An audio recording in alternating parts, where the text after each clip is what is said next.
আজকে আমরা শ্রদ্ধার সাথে স্মরণ করি আমাদের সেই বীর সৈনিকদের, যাদেরকে আমরা সেদিন হারিয়েছি, এবং তাদেরকে হারানোর পেছনে একটাই উদ্দেশ্য ছিল, সম্পূর্ণভাবে একটা রাজনৈতিক। আমরা দেখেছি স্বাধীনতার পরে আওয়ামী লীগ ক্ষমতায় বসার পরে এই সেনাবাহিনীকে স্বাধীনতার পরেই ধ্বংস করতে চেয়েছে। ধ্বংস করার জন্য সেনাবাহিনীর সুযোগ সুবিধা না দিয়ে সেসব প্যারালাল আরেকটা রক্ষী বাহিনী গঠন করেছিলেন।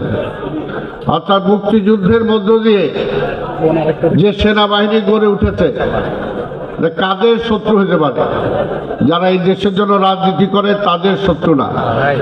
প্রতিবেশী যারা চায় না আমরা স্বাধীনভাবে দেশটা দাঁড়িয়ে থাকি, তাদেরই শত্রু হলে এই দেশের সেনাবাহিনী।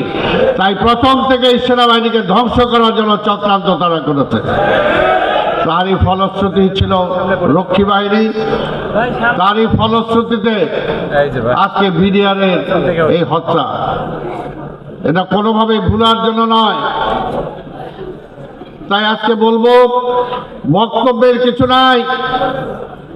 ওই শেখ হাসিনাকে ধরে এনে এই জওয়ানদের সামনে ছেড়ে দিতে হবে, গুলি করে তাকে হত্যা করতে হবে। তার মৃত্যুর রায় এই আজকে বুক সন্তান হারা যারা, আজকে বাবা হারা যারা হয়েছে, তাদের সামনে ছেড়ে দিতে হবে তাকে। আমরা দেখেছি সেদিন এই পাশে এইখানে আজকে এখন জন ইউনূস সাহেব যেখানে থাকেন, এই বাসায় তিনি ছিলেন।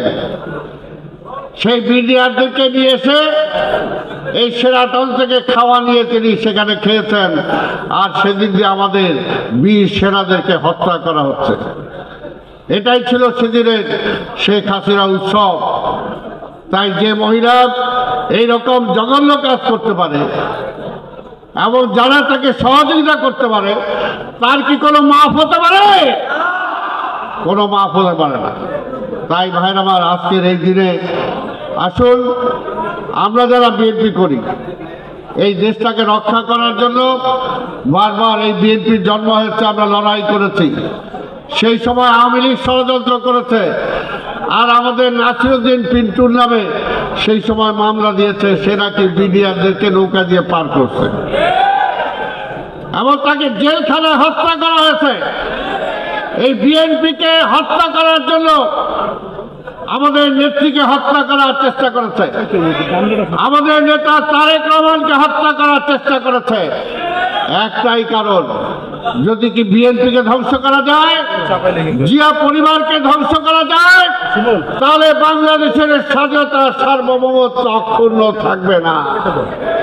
তাই ভাইয়ের আমার, এই স্বাধীনতাকে যদি রক্ষা করতে হয়, গণতন্ত্রকে যদি রক্ষা করতে হয়, আমরা দেশবাসীকে যদি রক্ষা করতে হয়, তাহলে অবশ্যই আজকে সেই আধিপত্যবাদের শক্তি যারা বিদায় হয়েছে, তারা যাতে ফিরে না আসতে পারে, সেটার জন্য চেষ্টা করতে হবে।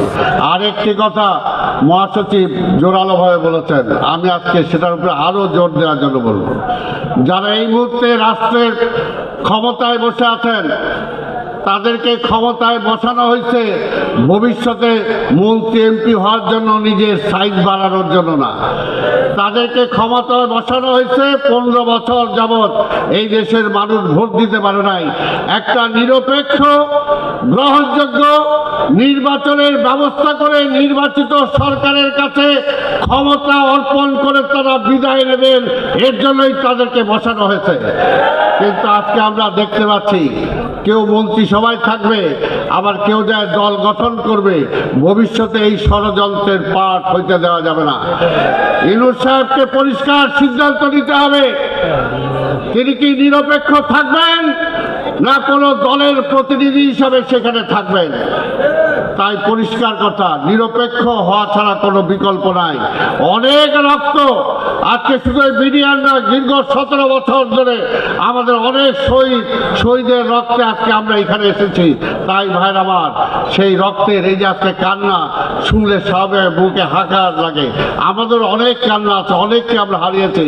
এখনো তারেক রহমান, বেগম খালেদা জিয়া নির্দেশ দেওয়ার কারণে কিন্তু এখনো আমরা চুপ করে বসে আছি। কিন্তু সেই কান্না, সেই বুকের পাথর কিন্তু এখনো শেষ হয়ে যায় নাই। কাজে তারা এখনো যারা এইটাকে নিয়ে ষড়যন্ত্র করছেন, তাদের ক্ষমতাকে দীর্ঘায়িত করার চেষ্টা করছেন, এই সুযোগে আবার ওই আধিপত্যবাদী শক্তিকে ফিরিয়ে আনার জন্য চেষ্টা করছেন, সেই ষড়যন্ত্রের বিরুদ্ধে সব সময় সচেতন থাকার আহ্বান জানিয়েই আমি আমার বক্তব্য শেষ করছি।